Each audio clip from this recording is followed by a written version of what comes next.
Ei, Bela.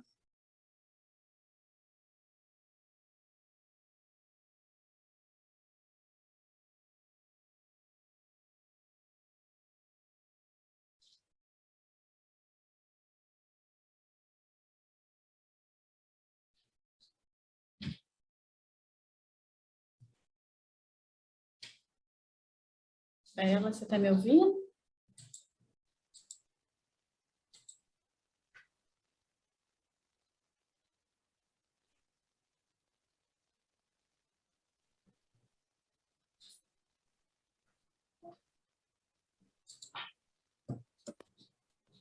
Eu só não consigo falar por causa do foninho. Ah, não, tranquilo. Só que eu estava aqui sozinha. Primeiro horário, o povo demora um pouco mais para entrar, é isso? Demora um pouquinho. Eu mesma estou na estação, no ponto de ônibus. Nossa, eu sei como é. Vamos esperar um pouquinho, então, para a gente começar.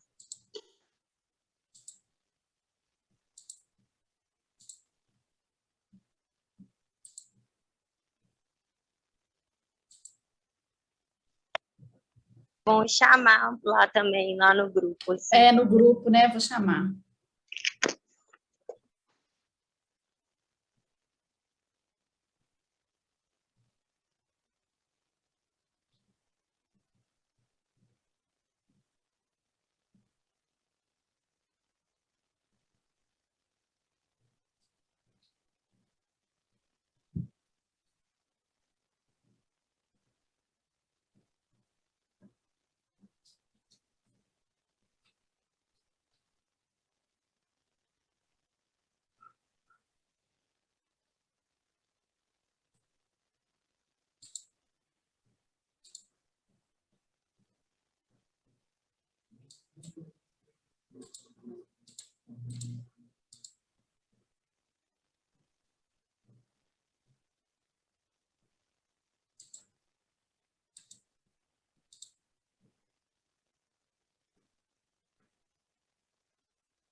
Ô, Bela, vou esperar mais um minutinho. Se o pessoal não entrar, a gente começa nós duas. Quanto tempo os professores esperam em geral? Ah, mais ou menos isso mesmo. 5 minutinhos. Aí, realmente, eles começam e vão... O povo vai As pessoas vão entrando, chegando. né? Boa noite, Caroline.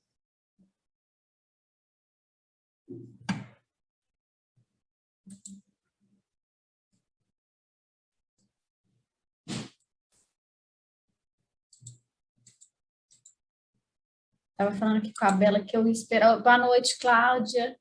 Ia esperar um minutinho ia começar. Ah, mas aí vocês começaram a entrar. Acho que a gente até já pode começar.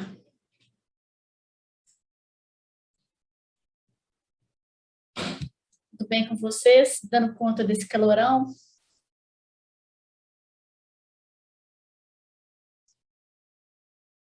Tá difícil, né? Meninas, então, eu queria começar hoje. Vocês estão me ouvindo bem?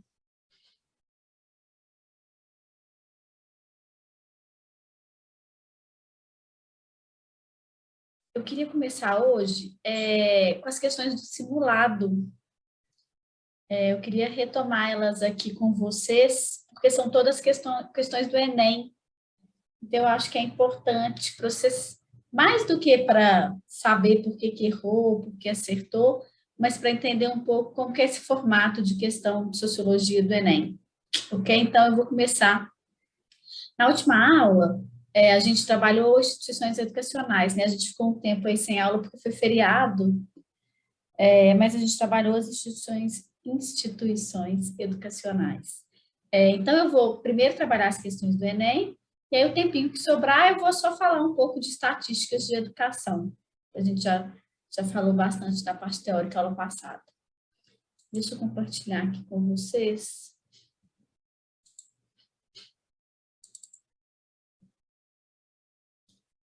Aqui, tá aqui já. Deixa eu voltar para o início. Nem está no formato simulado, não. Tá aqui no arquivo do Word mesmo. Boa noite, Guilherme. Boa noite. Eu estava falando aqui que eu vou passar com vocês as questões do Enem, mas eu acho mais importante do que corrigir é entender um pouco o padrão, né, da questão do Enem. Então, eu trouxe algumas de sociologia, eu coloquei no simulado, né, na verdade, pensando um pouco em tudo que a gente trabalhou, então eu coloquei 2 de sociologia clássica e 3 de sociologia contemporânea, porque cai mais sociologia contemporânea mesmo do que clássica. Essa primeira questão, vocês estão conseguindo ver? Sim, está aparecendo. Ah, maravilha.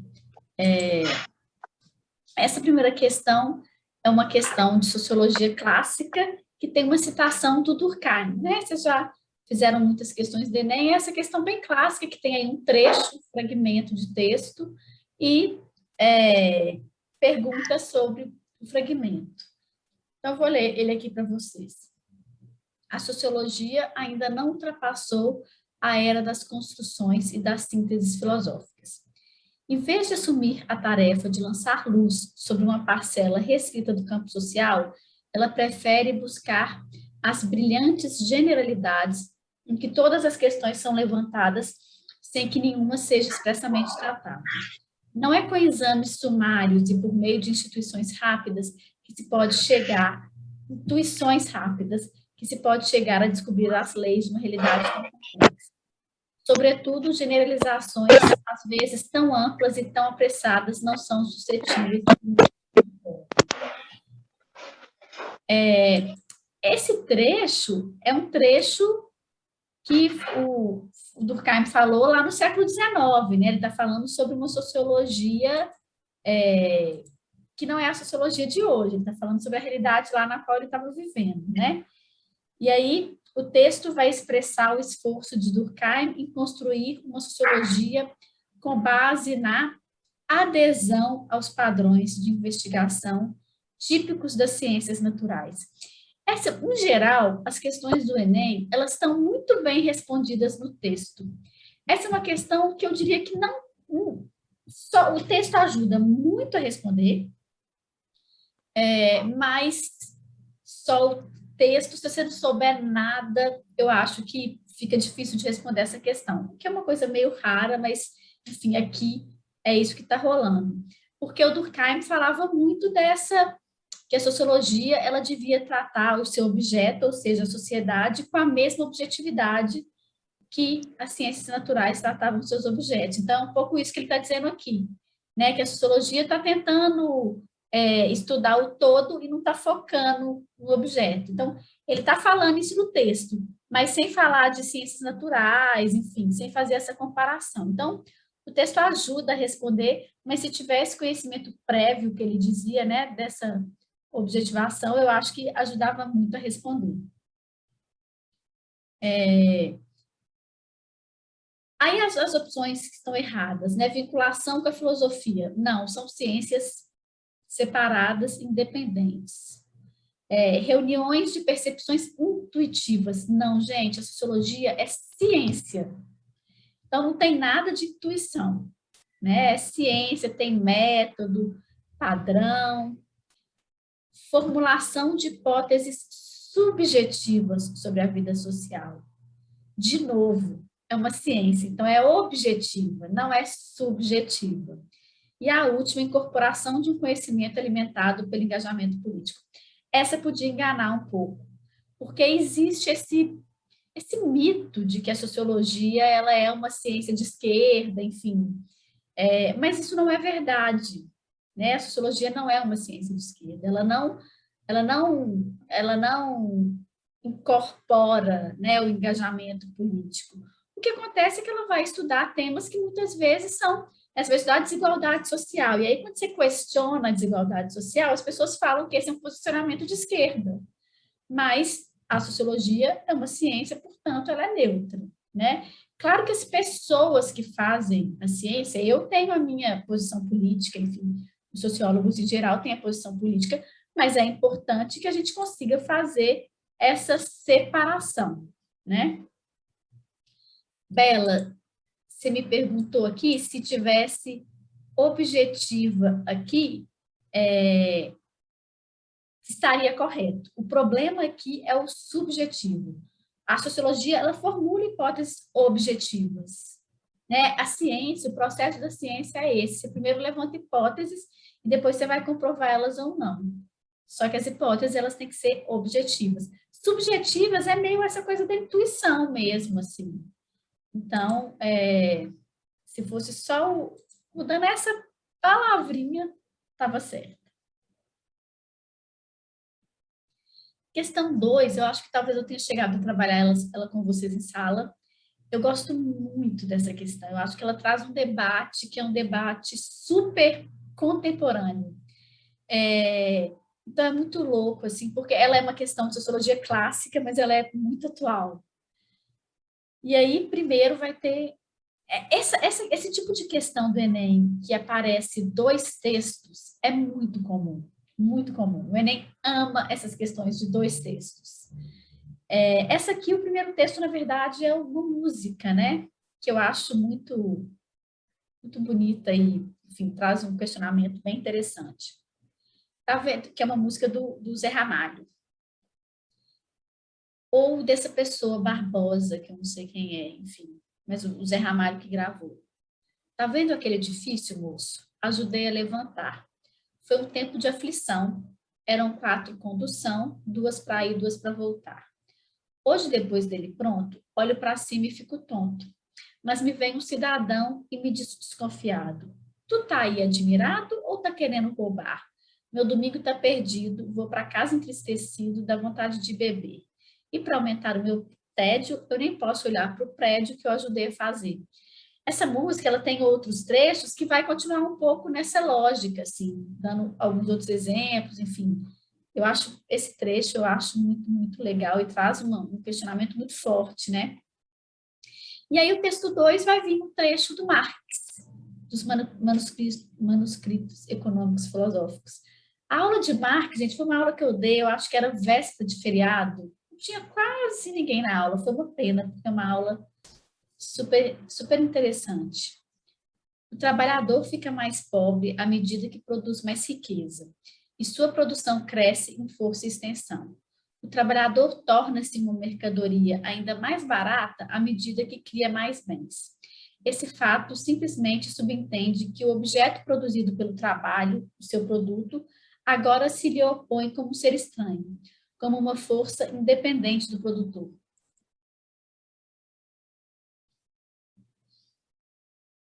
Eu gosto muito de um exemplo que acho que exemplifica, um trecho de um filme que eu vi muito legal, que acho que exemplifica muito esse trecho do Marx aí, que é uma imagem assim, de uma fábrica de carros, e aí lá atrás, no início do capitalismo, quando começou a fabricar carros, sei lá quando que foi, enfim, mas era de carro, mas uma das primeiras fábricas de carro, era uma fábrica da Ford, e aí mostrava os operários fabricando o carro.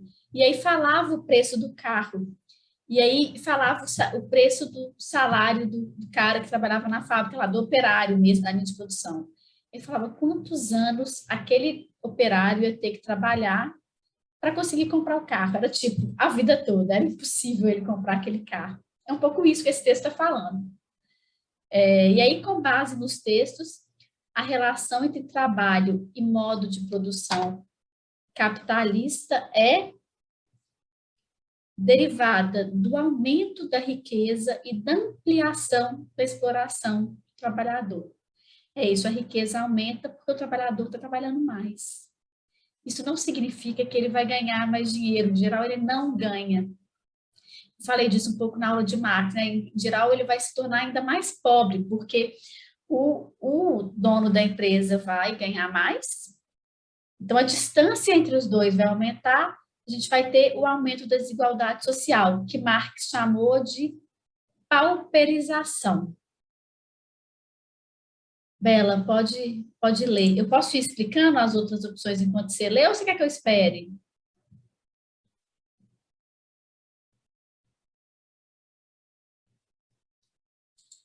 Então, vamos lá, vendo aqui as outras opções.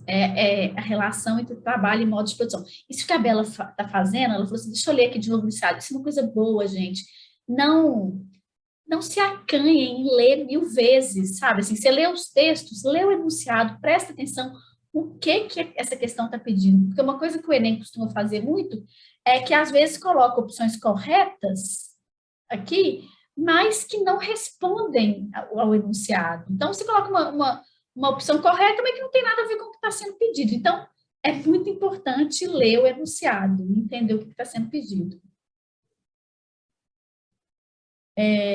Então, a relação entre trabalho e modo de produção capitalista é baseada na desvalorização do trabalho especializado e no aumento da demanda social por novos postos de emprego. Olha isso pode ser verdade. Isso é uma coisa que acontece, mas o texto não está falando exatamente disso. Então, fundada no crescimento proporcional entre o número de trabalhadores e o aumento da produção de bens e serviços. Gente, isso não é uma relação que vai acontecer necessariamente. O aumento da produção pode ser para usar as máquinas. Você não precisa exatamente aumentar a mão de obra. Essa aqui tá errada totalmente, né? Estruturada na distribuição equânime de renda. Não temos distribuição equânime de renda, é isso. O trabalhador ganha muito menos e muitas vezes ele vai ganhar ainda menos, né? Zero equânime. Equânime tem a ver com igual. Instaurada a partir do fortalecimento da luta de classes e da criação da economia solidária. Quem dera, gente. O trabalhador, ele sempre está perdendo essa luta de classes. É assim, difícil ele ganhar essa luta. E a criação de uma economia solidária, talvez num país socialista, capitalista, enfim, mas também nem tem tanto a ver com isso. Não tem essa criação. Ok? Então, essas foram as duas questões de sociologia clássica. Vamos para essa de sociologia contemporânea. De novo, tá vendo aí? Os dois textos, é isso. É realmente um padrão de questão que as ciências humanas têm muito no Enem. Texto 1. Documentos do século XVI, algumas vezes se referem aos habitantes indígenas como os Brasis, ou gente Brasília. E, ocasionalmente, no século XVII, o termo brasileiro era a eles aplicado. Mas as referências ao status econômico e jurídico desses eram muito mais populares. Assim, os termos negro da terra e índios eram utilizados com mais frequência do que qualquer outro. Texto 2. Índio é um conceito construído no processo de conquista da América pelos europeus. Desinteressados pela diversidade cultural, imbuídos de forte preconceito para com o outro, o indivíduo de outras culturas, espanhóis, portugueses, franceses e anglo-saxões, terminaram por denominar da mesma forma povos tão díspares quanto os tupinambás e os astecas. Ao comparar os textos, as formas de designação dos grupos nativos pelos europeus durante o período analisado são reveladoras da compreensão etnocêntrica acerca das populações dos territórios conquistados. O que é uma compreensão etnocêntrica? A gente lembra desse conceito, etnocentrismo? Quando você tem uma cultura no centro. Então, é isso. A minha cultura está no centro, tudo que é diferente do meu, aqui nesse caso dessa questão, eles estão querendo dizer que tudo que é diferente do meu é igual. Você chama todo mundo de índio, seja um índio aqui do Brasil, do Tupinambá, e uma asteca que estava ali no Peru, ali mais ou menos naquela região, que é completamente diferente. Mas é isso, como a minha cultura está no centro, e para mim isso é totalmente diferente do que eu vivo, então é meio igual, eu vou nomear do mesmo jeito. Então, é isso, uma compreensão etnocêntrica. Só para fazer esse exercício de memória, o oposto do etnocentrismo é o relativismo cultural, que é você conseguir comparar culturas sem fazer essa hierarquia. Vamos olhar aqui as erradas que ajudam a gente também a entender essa questão do etnocentrismo. Concepção idealizada do território entendido como geograficamente indiferenciado. Gente, não tinha uma concepção idealizada do território, não. É porque, de fato, não tinha interesse em diferenciar. É isso, a minha cultura é superior e pronto. Percepção corrente de uma ancestralidade comum às populações ameríndias. Gente, as populações eram muito diferentes para se ter uma percepção de ancestralidade comum. É que não se tinha interesse em diferenciar mesmo.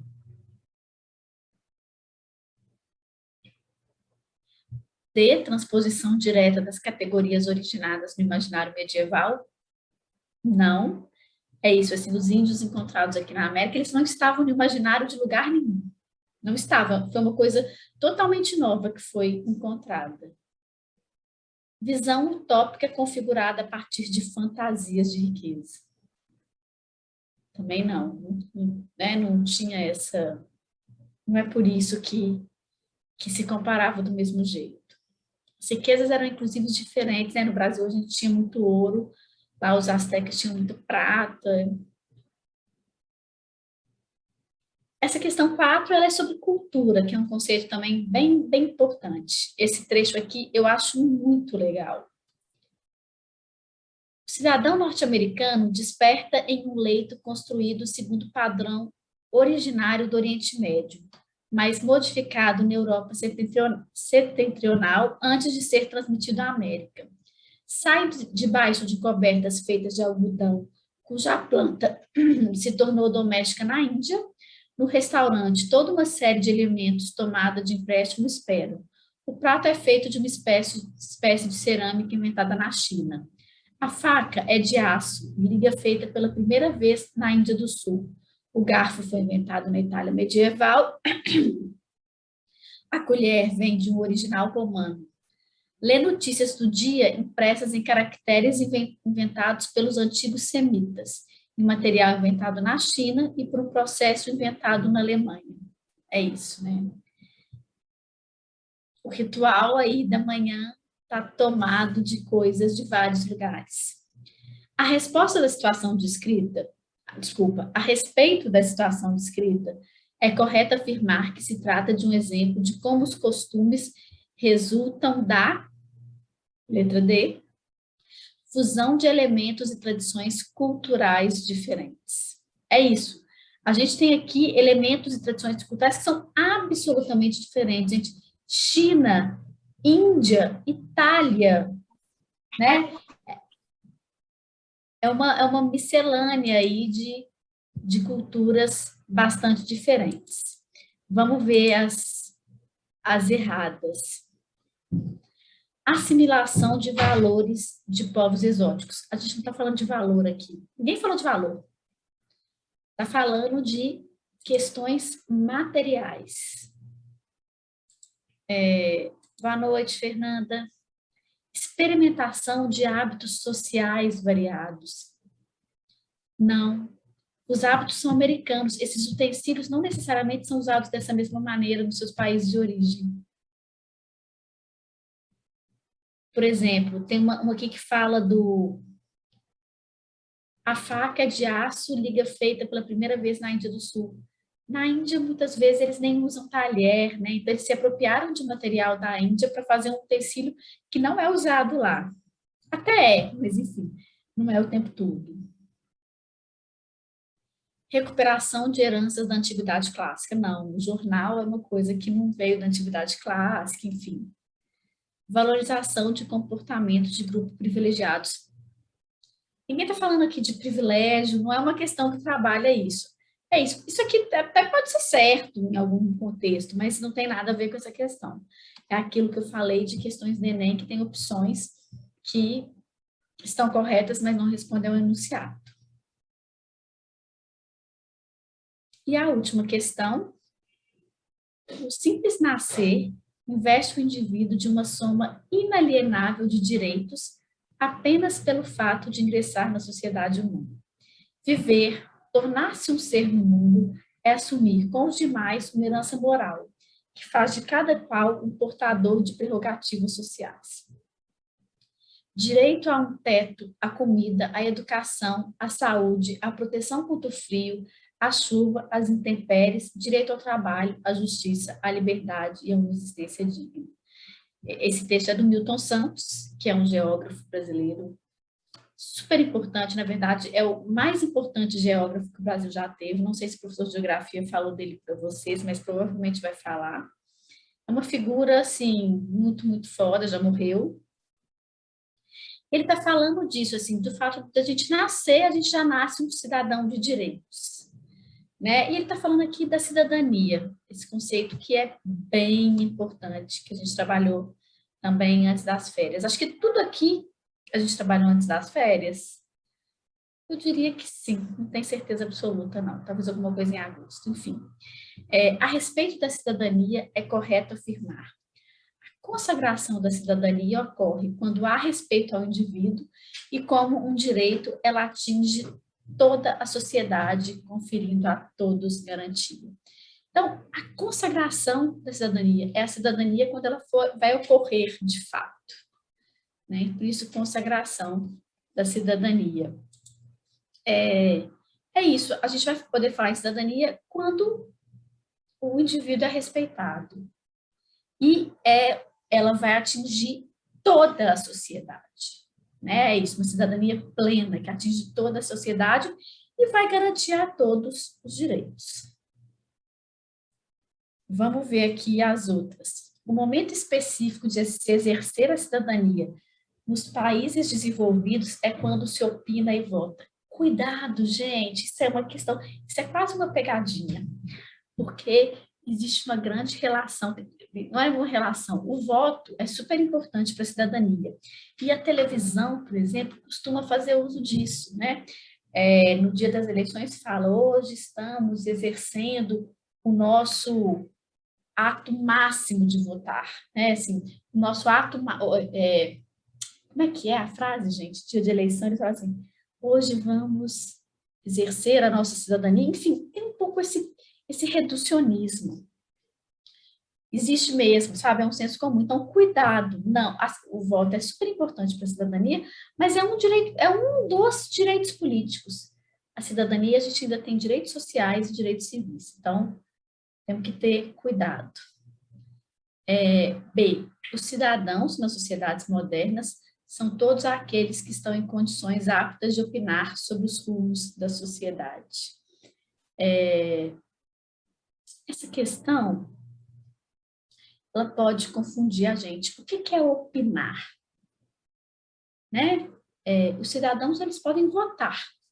É isso, aqui no Brasil, é isso que a gente faz. A gente vota e aí a gente escolhe a pessoa para quem a gente votou para nos representar. A gente não vai opinar sobre tudo. Não vai. E é assim. A gente votou, a gente tem que esperar 4 anos para votar de novo. E se a gente se arrependeu, sinto muito, tem que esperar 4 anos. a gente não vai opinar sobre tudo. Imagina, gente, se a gente fosse dar palpite sobre cada coisa da sociedade, não ia dar. A vida não ia andar, né? Não ia ter avanço. Então, de fato, a democracia representativa existe para isso. A gente escolhe os nossos representantes e eles vão tomar as decisões. Então, isso é cidadania, ok? A gente não precisa optar sobre tudo para falar que temos cidadania, é isso, assim. Discordo absolutamente de várias políticas desse governo atual. É isso. Isso não significa que a gente não tem uma cidadania. Até tem umas questões desse governo em relação a isso, mas o que eu quero dizer é isso, assim. A gente elegeu, bom, né? Eu não necessariamente elegi, mas é assim também. A gente tem que respeitar a opinião da maioria e é isso. Não vamos mais ser consultados. Pode, em um caso ou outro, ter um referendo, uma coisa específica para consultar a população sobre alguma coisa, mas não é a regra.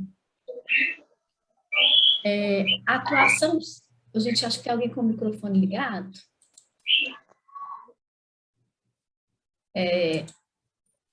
A letra C, a atuação cidadã nada mais é do que a habilidade individual de fazer valer seus interesses, mesmo diante da resistência de outros. Não, gente.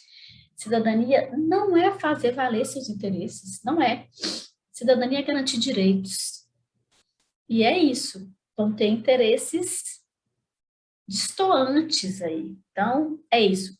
Valer seus interesses. Seus de quem? Né? É isso, não. A atuação cidadã é aquela em que você vai garantir o direito do outro, enfim, vai buscar os seus direitos. É isso. A noção de cidadania nas sociedades antigas difere da existência na moderna, porque atualmente ela se apoia na noção de pertencimento e influência. Não. Cidadania é uma coisa que deveria existir a todos, independente do que pertence, independente se é influente ou não. A cidadania deveria atingir toda a população. Não é o que a gente tem na prática, né? Principalmente no Brasil, um país tão desigual. Mas a ideia de cidadania, né? Ou seja, a noção de cidadania é que todos terão direitos iguais, independente de raça, cor, gênero, posição política, qualquer coisa. Tranquilo, gente. Alguém quer perguntar sobre algum conceito que eu falei aqui? Enfim, quer que eu explique alguma coisa que passou aqui que tem a ver com essas questões? A hora é agora. O bom também, eu acho, da gente refazer essas questões é porque isso ajuda a gente a lembrar, né? É quase uma revisão também, então... Eu acho interessante. Tranquilo? A gente pode, então, mudar de assunto? A gente vai mudar de assunto meio sem mudar tanto de assunto, pelo menos no que diz respeito à última questão. Ou essa não era uma questão do Enem, mas enfim, era bem padrão a questão do Enem. Porque a gente vai falar de educação, continuar falando de educação, que tem tudo a ver com cidadania. Inclusive, isso foi uma coisa que na aula de cidadania eu não frisei, eu acho que é importante falar disso, assim, o tanto que a cidadania é importante, o tanto que a educação é importante para a cidadania. Eu falei na aula de cidadania de uma ordem dos direitos, né? Primeiro veio civil, depois político, depois social, mas a educação vai furar a fila dessa ordem, porque só é através da educação que a gente vai conhecer os nossos direitos, e é só conhecendo os nossos direitos que a gente vai conseguir exigir que eles aconteçam. É só através da educação que a gente vai conseguir votar. Então, é isso, a educação é um direito que está totalmente relacionado com a cidadania. E aí, na aula passada, a gente falou muito de educação de uma maneira mais teórica. Hoje, eu vou mostrar alguns números para vocês. Eu não vou conseguir mostrar todos, ok? Eu vou escolher aqui alguns que eu vou passando mais rápido, enfim, que eu acho que eu acho mais interessante, só para a gente contextualizar a educação aqui no Brasil. Assim,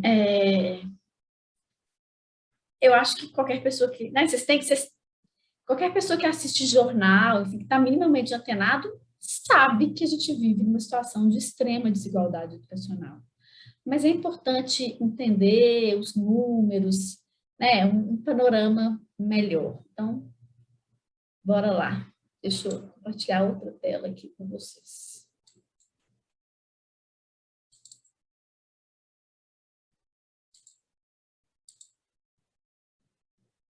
Então, educação. Esse primeiro gráfico aqui, ele fala sobre a taxa de analfabetismo. As pessoas que não sabem ler. Eu vou passar bem rápido, tá, gente? Mas só para mostrar como que o Brasil melhorou, né? Aqui está um período muito longo, né? De 1900 até 2010. Em 2018, se não me engano, já estava 6% a taxa de analfabetismo, né? A taxa de analfabetismo são aquelas pessoas que não sabem ler. Mas sabe o que é muito louco? É que essa taxa aqui é uma taxa ruim. Você ter 10% de uma população que não sabe ler é muita coisa. Só que a gente estava tão ruim, mas tão ruim, que a gente até acha isso aqui bom. Então, isso é uma coisa que a gente tem que tomar cuidado. Os nossos índices educacionais, eles não são bons. Nenhum deles, gente. Nenhum dos nossos índices educacionais são bons. Mas é que eram tão ruins no passado que a gente acaba até achando que tá bom. Mas muito cuidado, tá? Porque os nossos índices educacionais são todos ruins. Aqui é só ainda o analfabetismo, mas por estado do Brasil. Eu não vou entrar no detalhe aqui, assim, né, de cada um dos estados, não precisa, mas eu acho que é interessante a gente ver que a desigualdade regional, né? Olha, os melhores índices aqui, os estados que têm as menores taxas de analfabetismo Rio de Janeiro, Distrito Federal. 2,5% da população.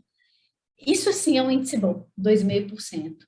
Mas aí você chega aqui em Alagoas, gente, e tem 18,2% da população analfabeta. Gente, olha isso, 18,2% é quase 1 em cada 5 pessoas. É muito alto mesmo, é tipo gravíssimo. Então a gente tem, né, é isso assim, a educação no Brasil é ruim, mas para complicar ainda mais, a gente tem uma desigualdade regional muito grande que que torna alguns lugares ainda mais graves, algumas situações ainda mais graves. Aqui a gente tem essa mesma taxa de analfabetismo comparada homem e mulher. A diferença é pequena, né? Que a taxa de analfabetismo de mulher é 6,8, de homem 7,1, mas eu acho importante mostrar isso aqui só para dizer que a taxa de analfabetismo dos homens é pior, né? Então, a taxa de analfabetismo das mulheres é melhor, porém, as mulheres ganham menos que os homens. Vejam só, elas estudam mais do que os homens, mas elas ganham menos, porque a gente vive numa sociedade, né, patriarcal e machista. Agora, quando a gente vai ver por raça, aí a gente tem uma diferença bem grande. A taxa de analfabetismo dos brancos é 4%, a taxa de analfabetismo da população preta ou parda é 9,3%. Aí a gente tem uma diferença, é o dobro, né? É mais do que o dobro, né? Então, essa é a questão do Brasil, né? Assim, a educação no Brasil é muito ruim, mas ela é pior para quem mora no Nordeste, ela é pior para a população preta e parda. Então, isso é um problema bem grave. Isso aqui, esse gráfico eu acho bem interessante, que é do analfabetismo funcional, porque tem muito disso, assim, a pessoa fala que sabe ler, mas na prática não sabe, ela sabe só assinar o nome. E aí, quando a gente vai olhar, então, quem são essas pessoas que sabem, né, ler de verdade, se a gente tinha ali uma taxa de analfabetismo de 9,5%, quando a gente vai ver do analfabetismo funcional, vai para 30%. Então, tem muita gente que afirma saber ler porque sabe escrever o nome, enfim, mas que não consegue ler um texto e compreender. O que é o analfabetismo funcional? O que é o analfabeto funcional? Aquele que não consegue ler um texto e compreender. 30% da população. É muito alto, gente, é muito alto. Aqui é só para comparar o mundo, né? E aí, a taxa de analfabetismo no mundo, e, enfim, nenhuma surpresa, né? A África, ela está pior. Quanto mais azul, melhor, né? O Brasil, enfim, ele não está assim péssimo, mas está ruim, né, gente? Olha aqui, todo mundo aqui é azul escuro. O Brasil, um país tão rico, né? Ele podia estar numa situação melhor. Isso aqui eu também gosto muito, que é anos de estudo da população. Qual que é a média de anos de estudo da população brasileira? Né, o brasileiro, se você junta todo mundo, pega o tanto que todo mundo estudou e divide pelo número da população, o que vai dar? Aqui, inclusive aqui né, é com mais de 25 anos, tá? Então as crianças puxariam para baixo, porque ainda estão na escola e não entram. A média de anos de estudo é 7,2 anos. 7,2 anos, gente, é 7º ano, não terminou nem o ensino fundamental. Então, o brasileiro, ele não estudou, a média dos brasileiros não terminaram nem o ensino fundamental. Vejam, vocês estão muito acima da média dos brasileiros. Eu estou muito acima, muito, porque além de graduação, eu tenho mestrado. Isso, a média do brasileiro é muito ruim, gente. Inclusive comparado com os nossos colegas latino-americanos. E desejo e torço fortemente que vocês distanciem ainda mais dessa média aí que está assim no vestibular e que incluam aí pelo menos mais 4 anos nessa média de estudo de vocês, viu? Aqui é a taxa de jovens que a gente tem na escola. Então, pegou os jovens só do ensino médio, 15 a 17 anos. Todos os jovens que a gente tem no Brasil, qual a porcentagem que está na escola? Mais de 90%, gente, 90,8%. 9,2% não frequenta, que aparentemente é um número baixo até, né? Assim, se você pensar no Brasil, esse país tão desigual, enfim. Mas é aquela coisa, quando a gente vai ver por raça, os pretos estão numa situação pior, os brancos estão privilegiados, mas mais do que isso, quando a gente vai ver por renda, olha só, 1,7%, a gente pega os 25% mais ricos e os 25% mais pobres da população. Dos mais ricos, só 1,7% não está na escola. Dos mais pobres, isso sobe para 12,1%. É muita diferença. E aí, sabe qual que é o ponto aqui? Mais do que se as pessoas estão na escola, não, porque isso é um avanço que teve muito no Brasil nos últimos anos. Não falta mais vaga na escola. Pode faltar na escola do lado de casa, enfim, na escola que as pessoas querem colocar os filhos delas, isso pode faltar, mas assim, se você pega o município como um todo, os municípios e tal, tem vaga. O problema, gente, é a qualidade do ensino. Né? É isso, assim. O Bolsa Família trouxe várias coisas muito boas para o Brasil, e uma das coisas que trouxe foi o fato de que, para as famílias receberem o Bolsa Família, o filho precisa estar matriculado na escola. Então, o acesso à escola existe. O problema é a qualidade do ensino. Tem a ver com esse número que eu estava falando aí, do analfabeto funcional. Né? É isso, assim. A pessoa está na escola, mas não necessariamente ela está aprendendo. Aqui é uma coisa muito, que eu acho assim, que é muito triste, na verdade, assim, porque o IDEB é uma prova que é feita para avaliar a qualidade do ensino. E a nota máxima, gente, é 10. E olha a nota do Brasil. 3,5 na escola pública, 5,3 na escola privada. É muito baixo. não tem muito para onde fugir, é ruim em qualquer lugar, né? Assim, isso é muito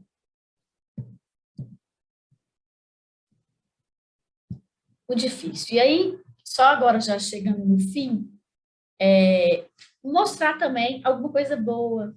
Melhorou, viu, gente? Melhorou. Principalmente o acesso ao ensino médio, ao ensino superior, porque a gente teve muitas políticas públicas voltadas para isso. Então, olha só, a gente tem aqui, nesses dois primeiros gráficos aqui, a população branca, aqui a população preta ou parda. O ensino superior é esse verde clarinho. Aqui é ensino fundamental, médio, superior, e aqui a gente tem outros. Ensino técnico, enfim. Olha que coisa. Caiu o número de pessoas de 18 a 24 anos que estão no ensino fundamental, o que é ótimo, porque pessoas de 18 a 24 anos, né, poderiam estar muito mais longe, assim como caiu do ensino médio e aumentou do ensino superior. Olha o tanto que subiu, gente, 65,7%. Mas aí, quando a gente vai para a população negra, melhorou demais também, melhorou demais. Só que estava tão ruim, olha, eram 10,2% dos estudantes de 18 a 24 anos que estavam no ensino superior. Era muito pouco. Aí, mesmo você melhorando muito, ainda está aqui 35,8%. É muito pior do que a população branca. É um pouco o que eu falei quando eu comecei a falar dos gráficos, né? A gente acha que tá bom quando a gente compara com a gente mesmo. Mas é que estava tão ruim, que não tá bom. Ops. E aqui tem o nível educacional da população. E aqui também mostra uma melhora. Esse gráfico tem muito a ver com o anterior.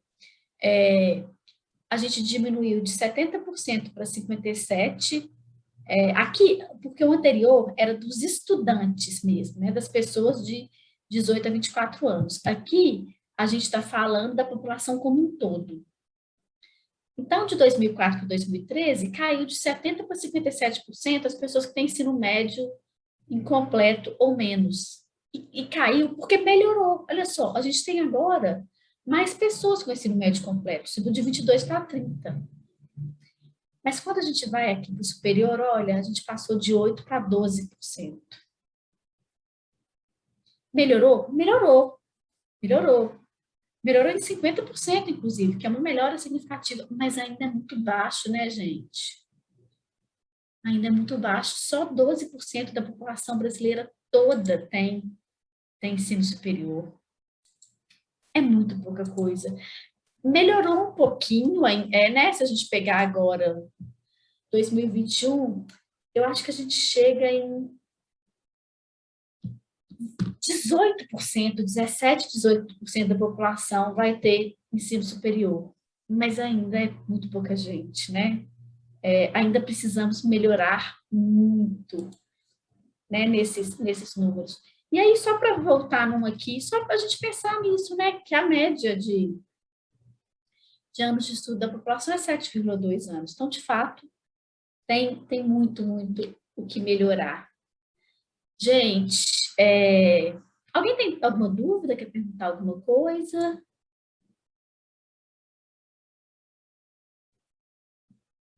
Então, eu queria aproveitar, na verdade, acho que a Thalita ainda não chegou, para me despedir de vocês. Hoje vai ser minha última aula com vocês, porque eu vou sair de licença maternidade. Minha filha já está quase para nascer. Vocês não conseguem ver daqui para cima, mas eu já estou com barriga gigantesca. Então, minha licença maternidade começa sexta-feira. Então, essa é a nossa última aula.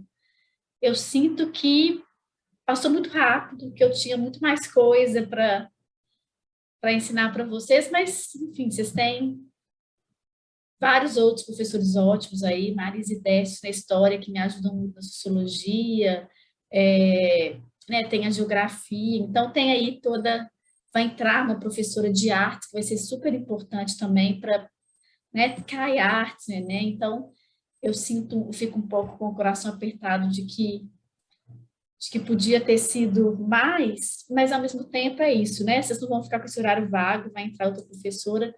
Muito obrigado, Bela. Ainda não sei exatamente quando ela nasce, né? Porque eu quero parto natural, mas em breve eu peço para a Marisa dar notícia para vocês quando nascer, que a Marisa é muito minha amiga, ela vai ficar sabendo. Mas é isso, gente. Só agradecer, desejar boa sorte. Sei que ainda está meio cedo, né, para desejar boa sorte para o Enem, mas é isso. Desejar boa sorte e agradecer aí a paciência de vocês para as minhas elocubrações. Ih, tô conseguindo falar hoje não, Thalita, errei todas as palavras. Elocubrações, né? Saiu. Obrigada demais, saiu. Thalita, obrigada aí pela parceria também, né? De vez em quando eu entro antes, de vez em quando você. E obrigada para todo mundo. E boa sorte para vocês aí. Sucesso nessa nova jornada, Nina, de mamãe. É o primeiro bebê? É o primeiro. Deixa eu mostrar para vocês meu barrigão. É a primeira. É menina? Como que ela vai chamar? Irene. Irene, olha só que barrigão, gente, tá quase. Tá. Nossa Senhora. Nesse Tá calor... muito quase. Tá. Eu tô com o ventilador aqui no pé, porque o pé fica uma coisa. Não, parabéns por ter vencido aí até aqui, viu? Pois é, deu certo. Obrigada, gente. Boa aula para vocês, um abraço. Tchau, Nina, até mais. Obrigada por todos os elogios aqui no chat, viu, gente? Obrigada demais. Beijo. Tchau, Nina. Oi, gente, boa noite. Boa noite. Tudo bem com vocês? Boa noite. Boa noite, estou com saudade. Na terça, teve a terça de feriado e semana passada eu tive um curso. Não consegui trocar para dar aula para vocês na quarta, então eu já quero pedir desculpa aqui, tá?